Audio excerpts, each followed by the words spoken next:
araw sa ating lahat. Kami ang ikawalong grupo at ang aming tatalakayin ngayong araw ay patungkol sa parabola.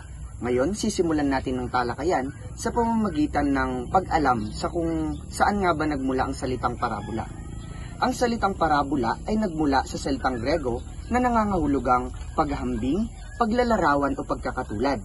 At ito nga'y nagmula sa salitang Grego na bolei, na nangangahulugang paghagis, at para na nangungulagang sa tabi.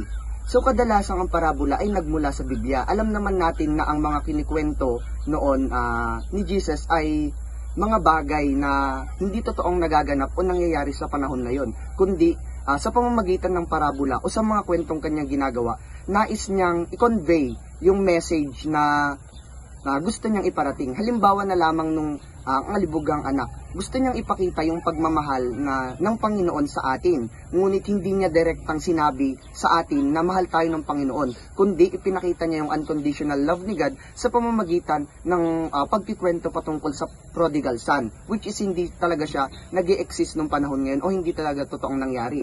Yun, kagaya nga nasabi dito, paghahambing, paglalarawan o pagkakatulad. Dahil nga yung sa nangyayari noon, sa nangyayari or para maipakita niya yung pagmamahal ni God sa atin, itinulad niya o hinambing niya sa katulad ng pagmamahal ng ama doon sa prodigal son. Sa Biblia, ang mga talinghaga ay mga kwentong naghahambing sa pang-araw-araw na buhay sa kaharian ng Diyos. Nagsabi si Jesus ng mga talinghaga upang ihatid ang kanyang relihiyosong mensahe. Halimbawa, sa Lucas 20 verse 9. Nagsalaysay si Jesus ng talinghaga tungkol sa isang taong nagtanim ng ubasan at ipinapaupa ito sa mga nangungupahan. So, gaya nga ng nasabi rito na ang mga parabola ay nanggagaling sa Biblia. Ito yung mga matatalinghaga.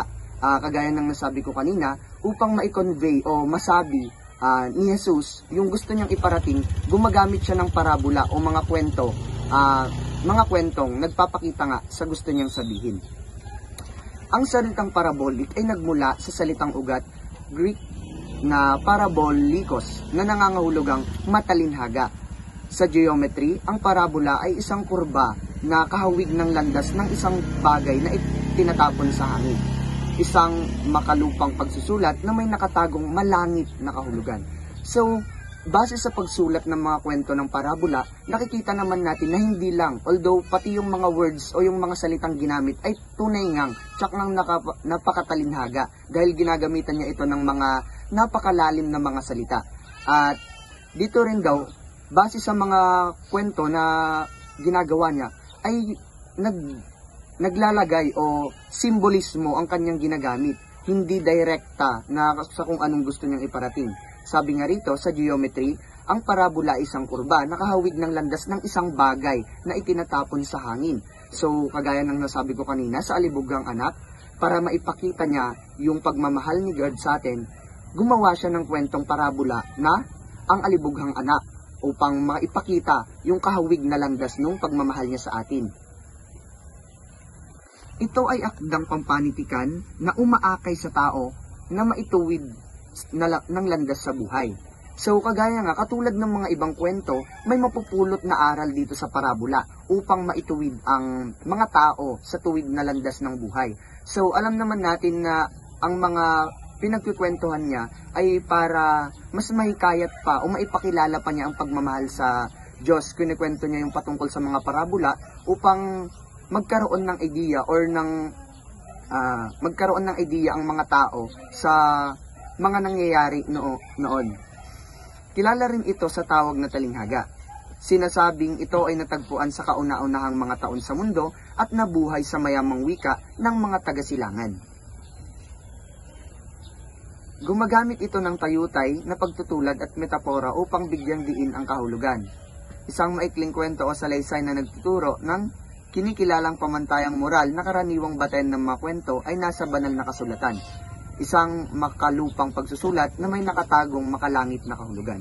So, ito daw ay nanggaling nga sa Bible. Lahat ng parabola ay nagmula sa Bible na mayroong moral, which is meron tayong matututunang aral. So, nagmula nagmula sa kalupaan, which is dito ginawa yung mga kwento na yun, pero makalangit ang kanyang kahulugan. So uulitin ko lang ulit yung example ko kanina about sa prodigal son, na nagmula sa lupa yung kasulatan na yon, or nagmula dito sa lupa, pero ano yung pinapakita niyang message doon? Yung pagmamahal ni God, which is nasa langit. So yung kahulugan niya is talagang napaka-significance or makahulugan. Ang mga parabola ay maaaring makita sa iba't ibang anyo ng panitikan, kabilang ang mga sinaunang mitolohiya, relihiyosong kasaysayan at modernong katha. Ang mga ito ay hindi lamang nagbibigay ng kaalaman, kundi naglalaman din ng malalim na kahulugan ng maaring gamitin bilang gabay sa moral na pamumuhay. So sinasabi rito na ang parabola ay ang mga maikling kwento na naglalaman ito ng mga moral lessons. So maaaring matagpuan ito sa iba't ibang anyo ng panitikan, mula sa sinuunang mitolohiya hanggang sa modernong katha. So sinasabi rin dito na ang mga parabola ay nagbibigay ng mga kaalaman at nagsisilbing gabay sa moral na pamumuhay sa pamamagitan ng mga aral na nakapaloob sa mga kwento. So isa sa pinakasikat na tagapagtaguyod ng parabola ay si Jesucristo sa Biblia, kung saan ang kanyang mga talinhaga ay kilala bilang mga parabola na nagtuturo ng mga aral sa moralidad at espiritualidad. Gayunpaman, ang konsepto ng parabola ay matatagpuan din sa iba't ibang kultura at relihiyon sa buong mundo. So kilala si Jesucristo sa paggamit ng mga parabola sa Biblia na nagtuturo ng mga aral sa moralidad at espiritualidad. So ang konsepto ng parabola ay matatagpuan din sa iba't ibang kultura at relihiyon sa buong mundo. Ipinapakita nito na ang paggamit ng mga parabola bilang isang paraan ay ang pagturo at pagbibigay ng mga aral at ay isang universal na konsepto. Next is taliwas sa pabula ang parabola. Ang parabola ay walang inilalahok na tauhan, hayop, halaman, bagay at puwersa sa kalikasan na pawang kumikilos at nagsasalita gaya ng tao. Karamihan sa talinhagang nasa Biblia ay ang mga kwento na sinabi ni Jesus na nagtuturo ng kung ano ang katangian ng kaharian ng Diyos. Magkaiba ang pabula sa parabola. Kasi ang parabola ay wala siyang tauhan, wala siyang hayop, halaman, bagay at mga tungkol ito sa mga kalikasan. Ang mga halimbawa ng mga nasa Biblia ay mga kwento na nagtuturo ng kung ano ang katangian sa kaharian ng Diyos.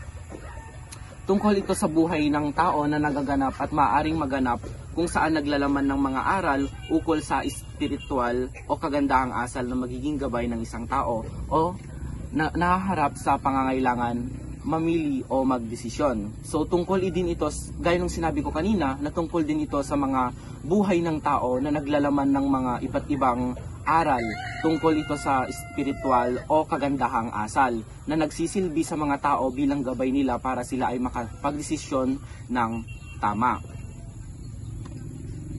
So maaari itong nasa anyo ng patula o prosa na malimit na nangangaral o nagpapayo hinggil sa isang pangyayari na kadalasang isinalarawan ang isang moral o relihiyosong aral. Ngayon naman ay ating tatalakayin ang elemento ng parabola. Ang unang elemento ay ang tauhan. Ito ang mga tao o karakter sa kwento. Sila ang gumaganap sa isang kwento na hango sa banal na kasulatan na maaaring makapaghatid ng inspirasyon at magandang aral sa mga mambabasa. So ang mga tauhan dito sa parabola ay hindi mga hayop kundi tao ang gumaganap. At ang sumunod naman ay tagpuan. Ito ang pinangyarihan ng isang kwento. Maaari ito ay tumutukoy sa lugar na pinagdausan ng kwento, oras at panahon. At ang tagpuan ay pwedeng maging marami depende sa istorya. So ang tagpuan dito ginaganap ang kwento o yung parabola. At ang pangatlo ay banghay. Ito ang pagkakasunod-sunod ng mga pangyayaring naganap sa kwento. Makikita ang simula, gitna at wakas ng kwento. So ang banghay, ito ang pagkakasunod-sunod ng mga pangyayari sa isang parabola. Ito ay may simula, gitna at wakas. At ang panghuli ay aral o mensahe. Ito ay ang mahalagang matututuhan pagkatapos mabasa ang isang kwento. Marami ang gustong iparating sa atin ng parabola, kaya dapat natin itong isabuhay, lalo pat ito ay nakasulat sa Biblia. So ang aral o mensahe ay ito yung mapupulot nating mabubuting aral sa isang parabola na gustong iparating sa atin ng ating Panginoon. Ako naman tayo sa katangian ng parabola. Ang una ay ang realistiko ang banghay. Sinabing realistiko sapagkat yung mga pangyayari sa isang parabola ay nakikita natin sa totoong buhay. At ang pangalawa ay tauhan ay tao. Gaya nga ng sinabi ko kanina na sa pabula ang gumaganap ay mga hayop. Dito naman sa parabola ay mga tao ang karakter. At ang pangatlo ay may tonong mapagmungkahi. Ibig sabihin, yung mga ay tumutukoy sa mga mensahe na ating mapupulot sa parabola. At ang panghuli ay maaring may sangkap ng misteryo sapagkat yung mga kwento ng parabola ay hindi siya nagaganap sa totoong buhay, kundi ito ay hinango lang sa mga nangyayari sa totoong buhay. Dumako na tayo sa halimbawa ng parabola.